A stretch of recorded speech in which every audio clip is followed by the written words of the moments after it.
हर शाम सुबह तेरी मिट्टी का गर्भदान हमें मिल जाएगा।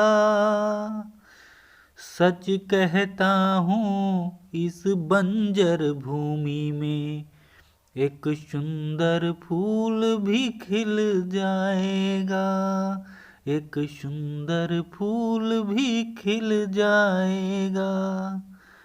नमस्कार दोस्तों, डायनेमिक क्लासेज यूट्यूब चैनल में आप सभी का स्वागत है। 2020 प्रश्न श्रृंखला में राजस्थान चित्रकला से आज फिर से 20 प्रश्न आपके सामने प्रस्तुत होंगे, जो वेरी मोस्ट इम्पॉर्टेंट प्रश्न हैं। तो प्यारे बच्चों, तैयार हो जाए। जो नए बच्चे हैं, एक बार इस चैनल को सब्सक्राइब कर लें। अगर वो इसी तरह के प्रश्न प्रतिदिन पाना चाहते हैं, देखना चाहते हैं, तो इस चैनल को सब्सक्राइब करें, अपने दोस्तों के पास फॉरवर्ड करें। वीडियो अच्छा लगा करे तो लाइक करें। प्यारे बच्चों, चलते हैं। आज का पहला प्रश्न आपके स्क्रीन पर है। निम्नलिखित में से कौन सा चित्रकार अलवर शैली की चित्रकला से संबंधित नहीं है? यहाँ पर आप लोगों को नहीं है विशेष कर रूप से ध्यान रखना है। नहीं है ऐसे शब्द जब आ जाते हैं तो प्यारे बच्चे बहुत सारे क्वेश्चन हमें पता होते हैं और गलत हो जाते हैं। तो ऐसे चीज को अंडरलाइन तुरंत कर लें, अच्छी तरीके से क्वेश्चन पढ़ें। तो यहाँ पर नहीं है पूछ रहा है। ऑप्शन है जमनादास, बख्शाराम, नानक राम, नंदराम। तो यहाँ पर 4 ऑप्शन हैं और 4 ऑप्शन में 3 ऑप्शन अलवर शैली के हैं। तो प्यारे बच्चों, यहाँ पर जमनादास ये भी अलवर शैली के हैं, बख्शाराम ये भी अलवर शैली के हैं और नंदराम ये भी अलवर शैली के हैं। तो हमारा ऑप्शन बचता है कौन? नानक राम। प्यारे बच्चों, यही हमारा आंसर सी बिल्कुल सही है, नानक राम। ये नानक राम किशनगढ़ शैली के चित्रकार हैं। किशनगढ़ शैली के चित्रकार। और किशनगढ़ शैली के चित्रकार अगर आप जानना चाहते हैं तो सुन लीजिए, कहीं नोट कर लीजिए। सीताराम, बदन सिंह, निहाल चंद्र। निहाल चंद्र को तो कौन नहीं जानता है। किशनगढ़ शैली के निहाल चंद्र, बनी ठनी जिसने रचना की है, जिसे भारत की मोनालिसा कहा जाता है। तो ये भी ध्यान रखेंगे। निहाल चंद्र, भवानी दास और सूरत राम, ये नाम सब किशनगढ़ शैली से संबंधित चित्रकारों के हैं। और अलवर शैली के तो आपके सामने लिखे हैं, जमनादास, बख्शाराम, नंदराम। तो चलते हैं, अगला क्वेश्चन देखते हैं। इसे तो आसानी से कर लिया, अगला क्वेश्चन आसानी से करें तब हमें पता चले कि आप लोग अच्छी तरीके से पढ़ रहे हैं। राजस्थान का कौन सा शहर बेल बूटों की छपाई की पारंपरिक कला के लिए जाना जाता है? मोस्ट इंपॉर्टेंट क्वेश्चन हो सकता है। इस तरह के क्वेश्चन अब की बार एग्जाम में पूछे जा सकते हैं, क्योंकि पेपर हार्ड आएगा, क्योंकि कम सीटें हैं और तमाम सारे अभ्यर्थी इस बार होड़ लगाए हैं कि मेरा सिलेक्शन होगा। तो आप लोग भी जोर लगा के चलिए। तो यहाँ पर राजस्थान का कौन सा शहर बेल बूटों की छपाई की पारंपरिक कला के लिए जाना जाता है? तो प्यारे बच्चों, यहाँ पर हम बात करने वाले हैं ऑप्शन देख करके जयपुर, सांगानेर, बागरू और बाड़मेर। बाड़मेर। तो यहाँ पर सांगानेर जो है, ऑप्शन यहाँ पर बी सांगानेर, ये बिल्कुल सही है। यहाँ नक्काशीदार जैन मंदिर पाए जाते हैं। तो यहाँ पर बहुत सारे बेल बूटों की छपाई आपको पारंपरिक कला के लिए मिल जाएगी। तो यहाँ आप लोग ध्यान रखेंगे, ये राजस्थान का ही क्षेत्र है, सांगानेर। तो यहाँ पर नक्काशीदार जैन मंदिर हैं। तो ऑप्शन बी बिल्कुल करेक्ट है। बेल बूटों की छपाई भी यहाँ पर मिल जाएगी। चलते हैं, अगला क्वेश्चन देखते हैं। लोक देवता मल्लिका नाथ जी का मंदिर कहाँ है? लोक देवता मल्लिका नाथ जी का मंदिर कहाँ है? तो प्यारे बच्चों, ऑप्शन है तिलवारा बाड़मेर, नगला जहाज भरतपुर, शांथू गांव जालौर और पांचोट गांव जालौर। तो पांचोट गांव जालौर है। तो यहाँ पर ऑप्शन हमारा ए सही है, तिलवारा बाड़मेर। हम बात करें राजस्थान के तिलवाड़ा बाड़मेर में ये स्थित है, तिलवाड़ा गांव है और बाड़मेर जो है वो जिला है और यहाँ पर मल्लिकानाथ जी का मंदिर है। तो आप लोग ध्यान रखेंगे, मल्लिकानाथ जी का मंदिर कहाँ है? तिलवाड़ा बाड़मेर में। बिल्कुल सही ऑप्शन है ए ऑप्शन बिल्कुल करेक्ट है।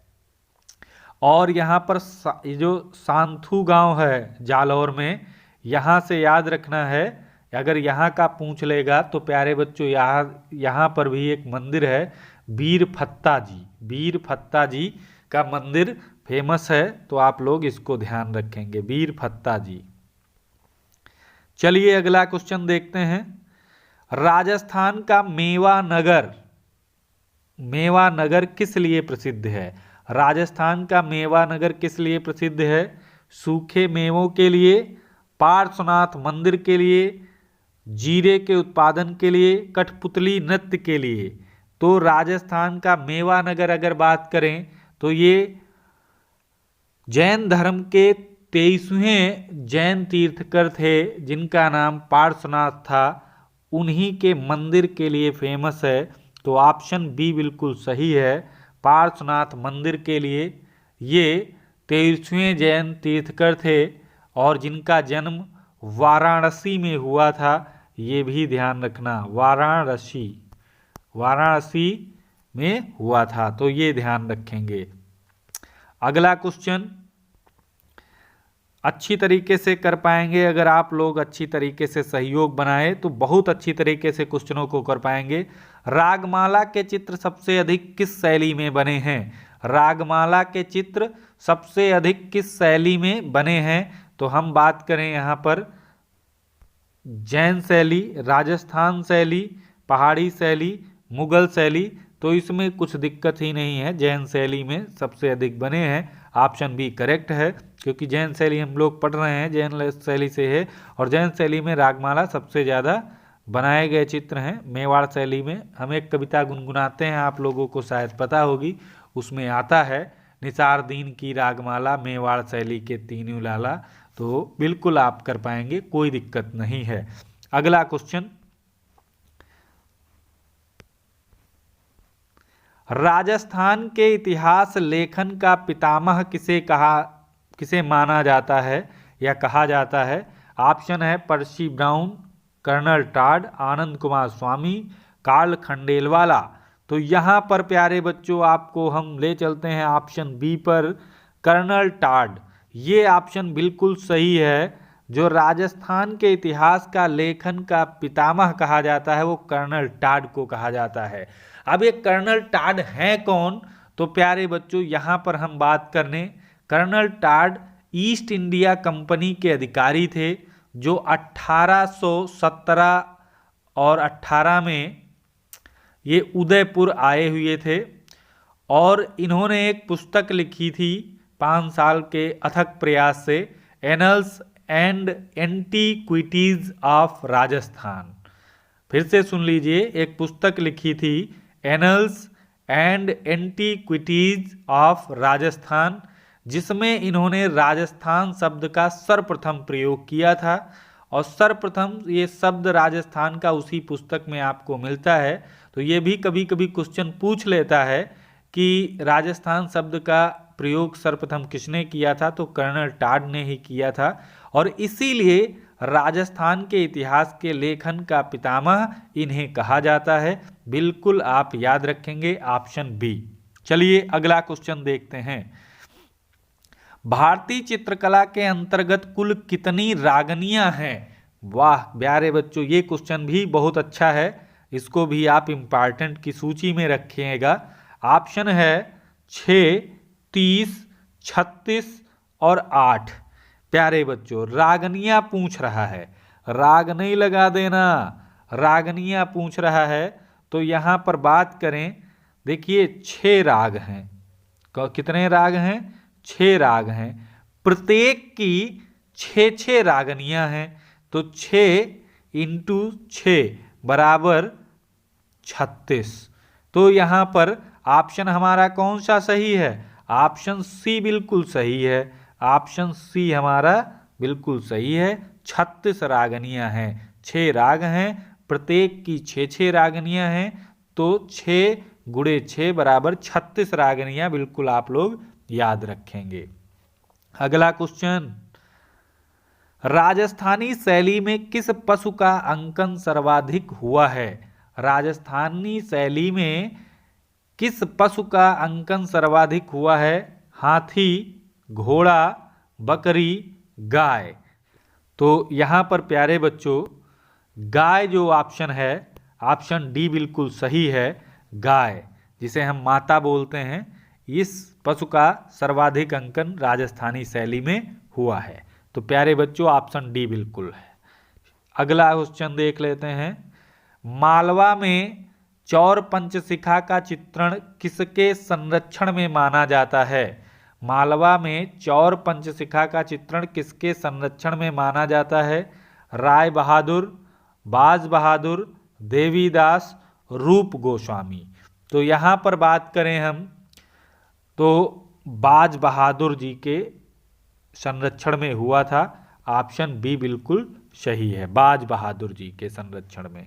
अगला क्वेश्चन, राजस्थानी शैली में नायिका के कितने भेद हैं? ये भी क्वेश्चन इंपॉर्टेंट है प्यारे बच्चों। राजस्थानी शैली में नायिका के कितने भेद हैं? तो 8, 6, 3, 5। तो सभी बच्चों को पता है 3 ऑप्शन सही है, सी 3। नायिका के 3 भेद हैं। आप लोग जानते हैं वात्सायन कृत कामसूत्र में नायिका के 3 भेद बताए गए हैं।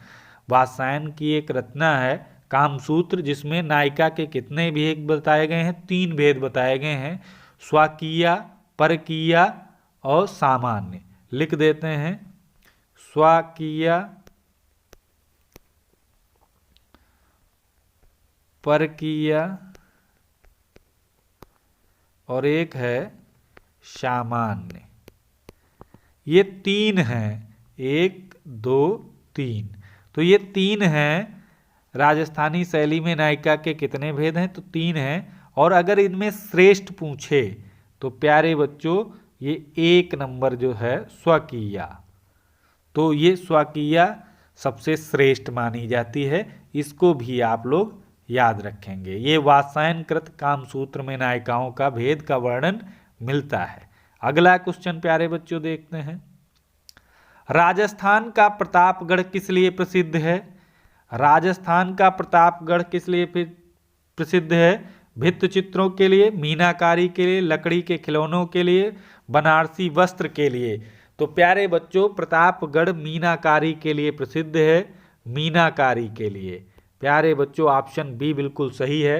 और मीनाकारी के लिए अगर बहुत बच्चे मीनाकारी नहीं जानते होंगे तो यह एक प्रसिद्ध हस्तकला है।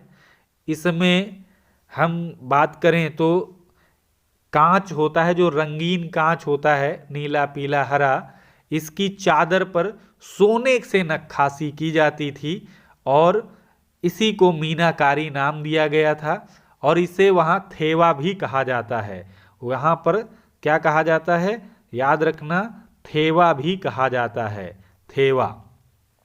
और इसकी खोज का श्रेय यहाँ के एक बहुत ही प्राचीन स्वर्णकार थे, नाथू जी। क्या नाम था उनका?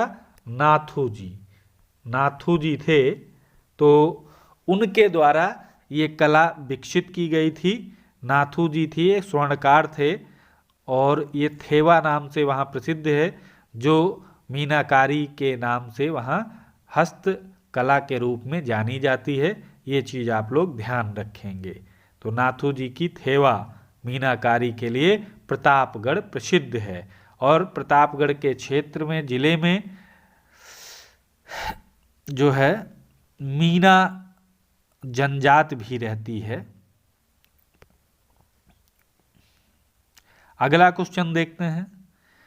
संगीत मीमांसा ग्रंथ के रचनाकार कौन हैं? संगीत मीमांसा ग्रंथ के रचनाकार कौन हैं? जयदेव, भानुदत्त, राणा कुंभा, मतिराम। तो बहुत ही प्यारी है रचना। कुंभा काल स्वर्ण युग कहलाया, चित्तौड़ का विजय स्तंभ जो बनवाया, संगीत राज की रचना कीन्हा, विजय स्तंभ विष्णु को दीना। तो राणा कुंभा प्यारे बच्चों ऑप्शन सी बिल्कुल सही है, सी ऑप्शन बिल्कुल सही है। तो यहां पर हम ऑप्शन कौन सा सही करेंगे? सी बिल्कुल करेक्ट ऑप्शन है, सी राणा कुंभा। संगीत राज की रचना कीन्हा, विजय स्तंभ विष्णु को दीना। तो प्यारे बच्चों ये याद रखेंगे राणा कुंभा। अगला क्वेश्चन, चित्तौड़गढ़ में 1448 ईस्वी में विजय स्तंभ का निर्माण किसने करवाया था?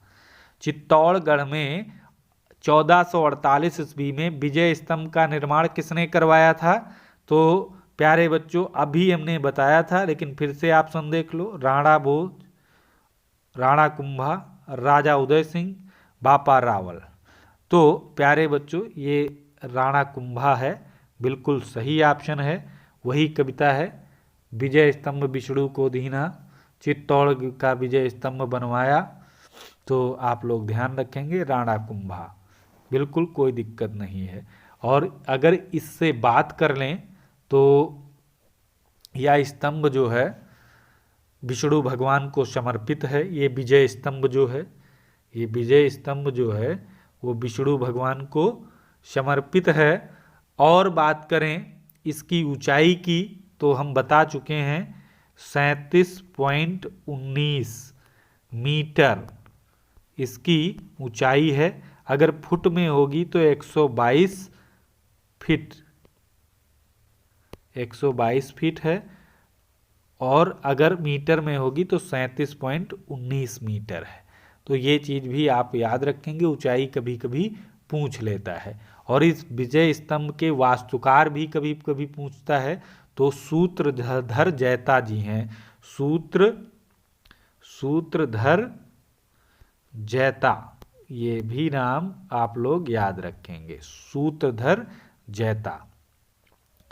तो ये वास्तुकार हैं इस विजय स्तंभ के, और राणा कुंभा ने बनवाया था। तो ये भी चीज आप लोग ध्यान रखेंगे। राणा कुंभा को वहां के लोग अभिनव भट्टाचार्य भी कहते थे, अभिनव भट्टाचार्य भी कहते थे वहां के राजस्थानी लोग। तो ध्यान रखेंगे ये वही राणा कुंभा हैं। चलिए अगला क्वेश्चन, जोधपुर शैली में 1800 ईस्वी में निर्मित दशहरा दरबार चित्र किसके शासन काल में बना? दशहरा दरबार चित्र किसके शासन काल में बना? 1800 ईस्वी में निर्मित है ये चित्र। तो यहाँ पर ऑप्शन है राजा मान सिंह, राजा उदय सिंह, राजा भीम सिंह, महाराजा प्रताप सिंह। तो यहाँ पर जो ये दशहरा दरबार है वो राजा भीम सिंह, याद रखेंगे राजा भीम सिंह। ऑप्शन सी बिल्कुल सही है, राजा भीम सिंह, याद रहेगा। अगला क्वेश्चन, किशनगढ़ शैली की खोज किसने की थी? किशनगढ़ शैली की खोज किसने की थी? तो यहां पर है MS Randhawa, Eric Dickinson, Moorcroft, Devidas. तो हम बात करें किशनगढ़ शैली की खोज की तो एरिक डिकिंसन ने इसकी खोज की थी। कब की थी तो ये भी हम आपको बता देते हैं,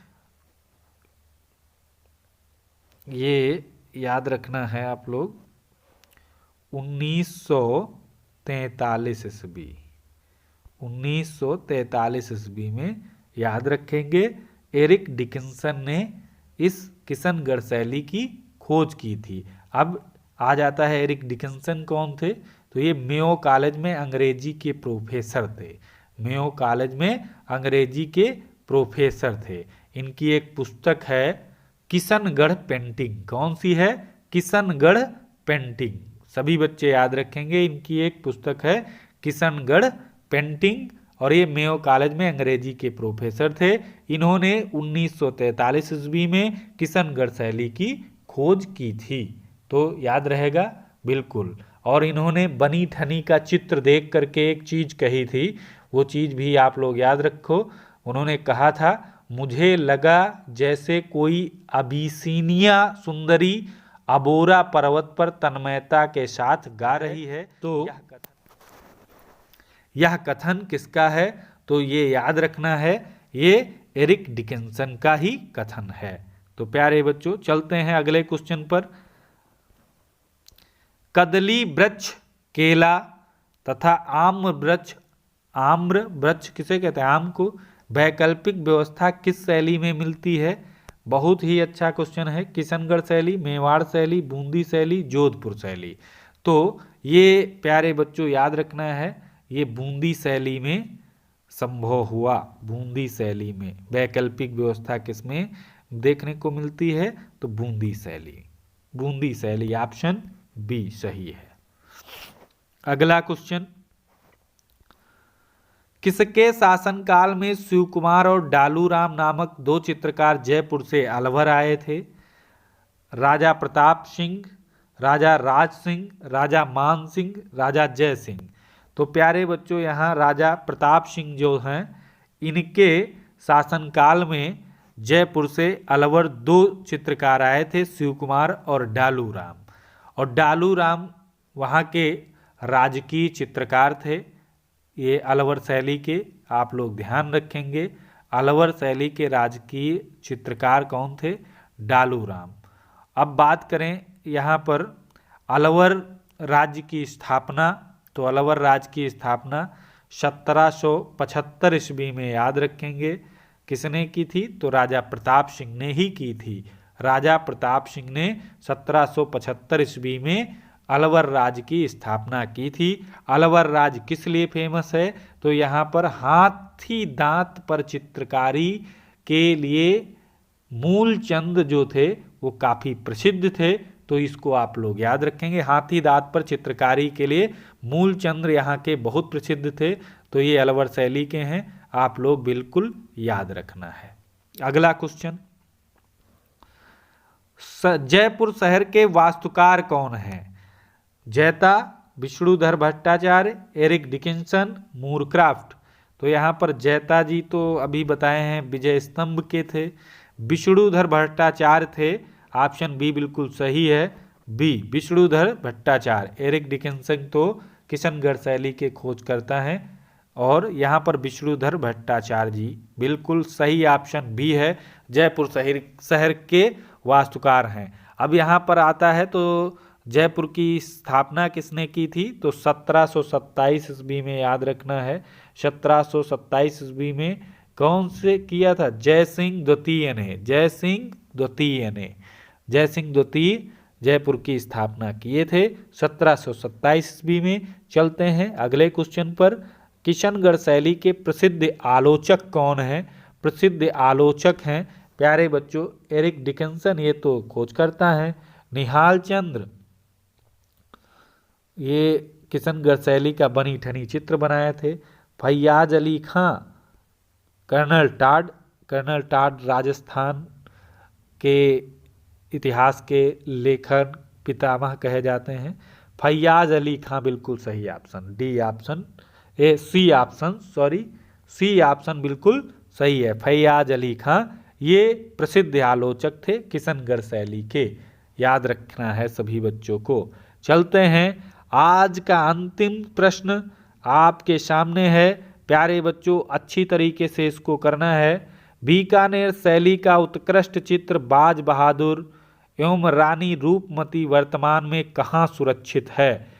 बीकानेर शैली का उत्कृष्ट चित्र है बाज बहादुर एवं रानी रूपमती, वर्तमान में कहाँ सुरक्षित है? तो प्यारे बच्चों भारत कला भवन वाराणसी, राष्ट्रीय संग्रहालय नई दिल्ली, लूव्र संग्रहालय पेरिस, भारत भवन भोपाल। तो प्यारे बच्चों ऑप्शन बी बिल्कुल सही है, राष्ट्रीय संग्रहालय नई दिल्ली। ये चित्र 1720 ईस्वी में बनाया गया था। तो ये चित्र कहाँ पर है? राष्ट्रीय संग्रहालय नई दिल्ली में है। सभी बच्चे याद रखेंगे बिल्कुल। तो देखा आप लोगों ने, बहुत ही अच्छी तरीके से हमने आज के 20 प्रश्न किए हैं, किसी भी प्रकार की कोई दिक्कत नहीं है। और 20 प्रश्नों के साथ हमने कम से कम 30 प्रश्न और तैयार किए हैं, क्योंकि ऑप्शन के अकॉर्डिंग जब क्वेश्चन घुमाया जाएगा तो आप इससे बेहतर व्याख्या आप कभी नहीं पाएंगे। तो प्यारे बच्चों, आप लोगों के अन्य क्वेश्चन भी इससे तैयार होते जाएंगे। तो ऐसे ही प्रश्न देखने के लिए अगर आपको वीडियो अच्छा लगा है तो लाइक कर दें, जिससे हम आगे वीडियो आपको पहुंचाते रहेंगे, इसी तरह की अच्छी अच्छी आपको तैयारी करवाते रहेंगे। तो आज के वीडियो में इतना ही। जय हिंद, जय भारत।